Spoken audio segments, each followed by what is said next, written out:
점 예수님 말씀으로 신앙여정에 함께하는 최기용 바르톨로메오 신부입니다. 오늘 말씀 산책에서는 오늘 복음과 연관지어 휴거론에 대해서 그리고 우리의 종말에 대해서 함께 이야기 나누고자 합니다. 1992년 10월 28일 한국 사회가 한 사이비 종교 때문에 시끌벅적 했었습니다. 다름 아닌 휴거론 때문이었는데요. 그날 아무 일이 일어나지 않았고 그 다음날 대부분 방송 매체를 통해 나왔던 멘트는 두고두고 사람들 입에 오르내렸었죠. 그 멘트는 바로 이런 것이었습니다.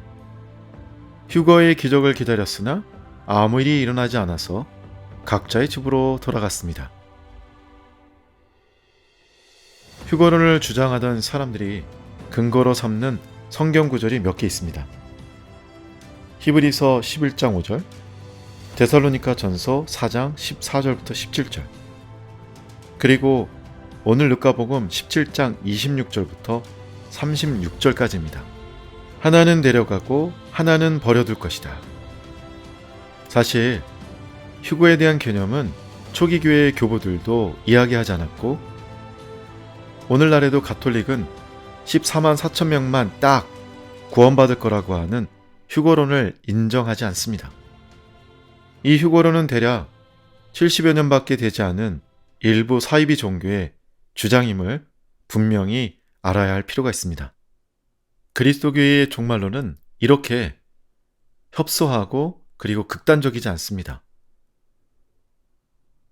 오늘 복음을 보면 주님께서는 오히려 심판에 관하여 이중적인 의미로 말씀하시고 계십니다.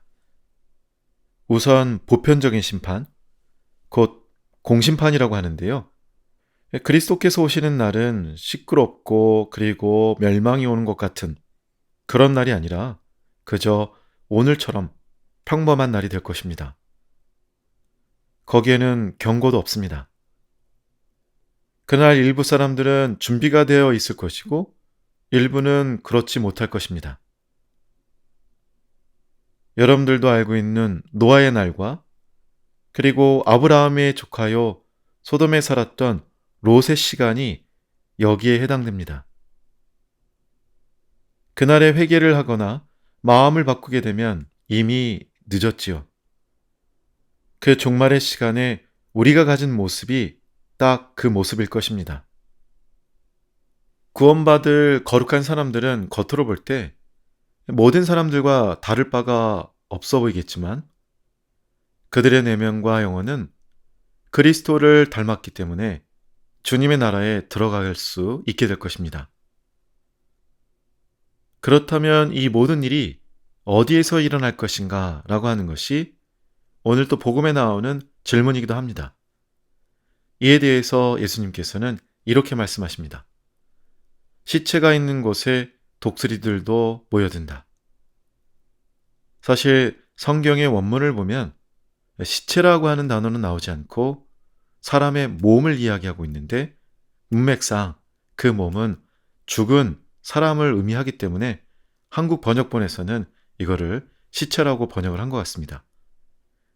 결국 주님께서는 여기에서 사심판이라고 불리는 우리 각각의 개인 심판에 관해 말씀하시는 것입니다. 곧 우리가 개인적 죽음을 맞닥뜨릴 때 받게 되는 그러한 심판입니다. 죽음의 순간에 우리가 어디에 있든 그것이 결국 심판의 장소가 되겠죠. 죽음의 순간에 우리는 그리스도의 빛 속에서 우리의 삶을 비추어보게 될 것입니다. 우리는 그날 우리 자신과 그리고 지금까지 살아오면서 내가 어떤 사람이었는가에 대해 마지막 진실을 보게 되겠지요.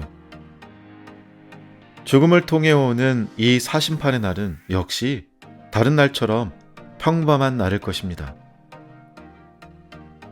우리는 언제 그날이 올지 모르기 때문에 특정 기간이 아니라 매일매일을 준비함으로써 그 마지막 날을 준비할 수 있을 것입니다. 오늘이 우리 삶의 마지막 날인 것처럼 매일을 산다고 한다면 그 마지막 날을 우리가 매일매일 준비할 수 있겠지요. 우리가 심판의 날을 묵상할 때 공심판이든 사심판이든 이 날이 분노의 날이 되어서는 안 된다는 것을 우리는 반드시 깨달아야 할 것입니다. 주님께서 당신의 사람들을 당신의 집으로 데리고 가시려고 그들에게 오시는 때는 엄청난 기쁨의 날이 될 수 있습니다. 이 날이 징벌의 날이 되어서는 안 되겠지요. 오히려 이 날은 지금까지 살아온 우리 인생에 대해 상을 받는 날로 보아야 합니다. 심판의 날은 우리의 생명이 혹은 전체 인류의 생명이 끝나는 날입니다. 그리고 우리 모두가 만날 분은 오로지 그리스도이십니다. 그리스도를 만나는 곳, 그것이 하늘나라이겠죠? 오늘도 우리의 발은 땅 위에 서 있지만 우리의 마음은 저 하늘을 향하는 그러한 마음으로 오늘 하루를 지내면 좋겠습니다.